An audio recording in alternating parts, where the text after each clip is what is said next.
Fáilte go búm búm. Is mis a rút agus inneo bemmuid ag fólam conas buile a chrothú ag úsáid Uimhreacha.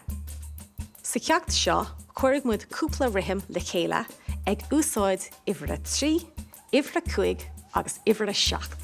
Sin iad an méid bulaí a cheannig muid ga chóir. Tosáid muid le Uimhreacha 3, sin 3 bhuile le X ag an deire.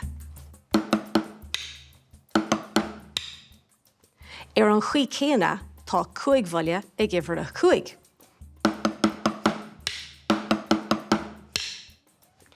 Tá Uimhreacha 7 beagán éagsúil mar go bhfuil 2x ag an deire.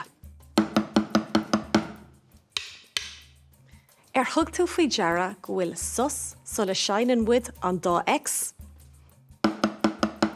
Sus. Anis tá 3 bhuile a going le chur le chéile. Buinnig muid tríal as Uimhreacha 3 faoi go le Uimhreacha 7 ag teacht ina dhia. Mar seo.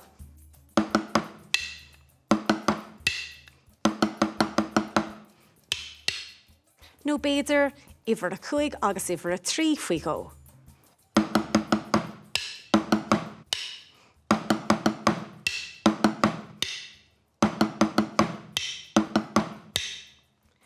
Féach cé có siimplí is atá sé do bhullaí féin a chruthú. Agus sin bhullaí omlána cruthaithe a going ag úsáid Uimhreacha. Le roinnt cleachta beag tú idir gromadóir go luath.